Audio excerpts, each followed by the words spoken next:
Can I be very honest with you? When people hear the word self-awareness, they picture someone journalizing for 3 hours, going deep into their childhood trauma or their failed relationship and writing down things, analyzing things, and they think that is really not for me. I don't have that type. I can't keep up with that. And here's the thing, they are right. That part of self-awareness, most of us can never keep to it. And honestly, we do not need to. Because research actually shows that the most self-aware people in the world do not get there by being dramatic or doing intense inner work, or they got there through small ordinary moments that they paid attention to. But today I'm giving you 5 daily simple activities that build self-awareness.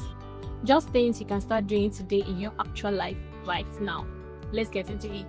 Self-awareness is a skill that should be really into, because it helps to be self-confident and have a profitable relationship, and also help one to make better decisions. So this is why you want to be very conscious about building a self-awareness skill so you can be a better person. Here's the thing about self-awareness. You don't have to keep the try and say, you did buy journals, even download the meditation app, and things just happen and they could not keep up with it. Especially that journalizing. People don't like writing. So when we give ourselves to simple practices, one that we can be consistent with every now and then, it makes the work process very easier. And that is what I'm going to be teaching you today in this video. Number 1, you want to check in with yourself every morning. Instead of your phone, instead of reaching out to your phone, check in with yourself. When you wake up in the morning, sit up and ask yourself a simple question. What am I actually feeling today? Am I feeling anxious already? Am I feeling frustrated already? Am I tired? Am I excited? Already? See, am I so sure of what is going to happen today? Or today is just going to go like that? Asking yourself a simple question is an awareness on its own to make you know what is already in you before going into the world. You want to sit up every morning to actually ask yourself, what am I feeling right now? Second thing is naming your emotions out loud and be specific. Many people have never tried this. When you feel something, name it out loud or in your head and be specific.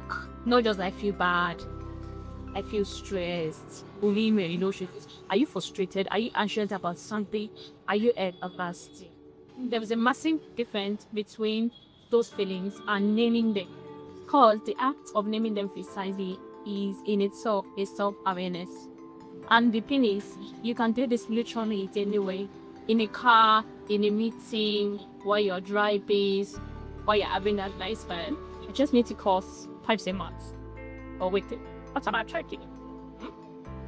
You don't need to stop what you're doing. You just need to pause 5 seconds max. Name your feeling. What am I actually feeling? Over time, this builds an emotional vocabulary that most of us, most adults don't have, because we're never taught into this. Let me read to you what a research study has say about labeling your emotions.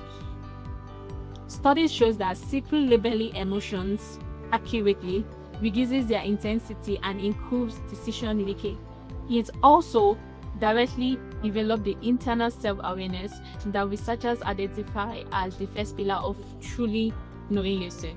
Labeling our emotions goes a long way in helping us even with dealing with the emotion itself, and overall improving our self-awareness.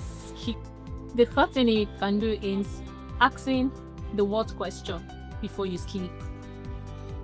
This one takes just 3 minutes, and it is probably the most powerful habit in this entire list. Instead of replaying your day randomly in your bed, which most of us do anything, sometimes it turns into a hobby. Instead of doing that, ask yourself just one question, and that is, what happened today that caused a strong reaction in me, and what parts of her? The fourth thing is, you need to start paying attention to what drains you and what energizes. This is so obvious and most people can figure this out. Just start noticing. Don't judge. Just start noticing which activities, people, or In which activities, people, or situations leaves you so energized, or which one leaves you drained and dead inside? After a meeting, do you feel light or exhausted? After spending time with some people, do you feel fuller or emptier? After working on a particular task, do you feel engaged or you want to escape? They are telling you something about your values, your strengths, and your weaknesses.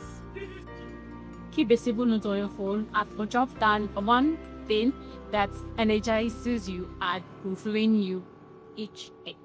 Simple note. Remember, we want to make it as simple as possible.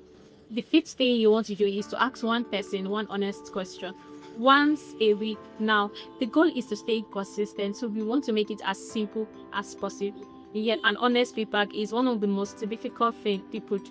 And I can tell you that this is where you get information that you simply might all by yourself. And when you are asking this question, you want to ask somebody that you trust, and at the same time somebody that you are so sure to be honest with you. So you want to ask questions that necessarily do not require a yes or a no answer. And for instance, not just am I a good person, and then the person will tell you yes or no. No, you can just ask, okay, this week what do you think I did, or what did you notice I did this week that is very frustrating to deal with? This will give the person the opportunity to really make things clear to you as much as they could. Honestly, you do not have to agree with everything they say. Don't try to defend yourself. Don't try to explain yourself. You are definitely going to know one or two things about you from that conversation.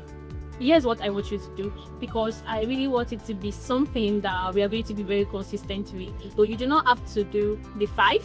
Just start with 1 and be consistent with it. Start with what feels so natural for you, so that it would not be as if you're doing an extra work. Self-awareness is not a personality trait, it is a skill. And yes, like every other skill, it is a skill that can be worked on day in, day out. So what it needs is practice, is putting it to work. Just like any other skill, the more you do, the more you get better at it. So I gave you 5 single activities that you can start today to develop your self-awareness. The first is check in with yourself in the morning instead of your phone. The second is name your emotions and be specific about it. The third is ask yourself the what question by the end of the day. The fourth is pay attention to what drains you and what energizes you. The fifth is ask one person one honest question once in a week. I have a question for you and I genuinely want to know. I want you to please drop it in the comment section. What activity you're likely going to start today, and what is likely going to be your most challenge starting it? Yes, this will help me with my next video, and I promise I read in every comment. If this video resonated with you, I want you to subscribe to my channel and also hit the notification bell. I share what you can actually use in every of my videos. Thank you for your time. I'll see you in the next one.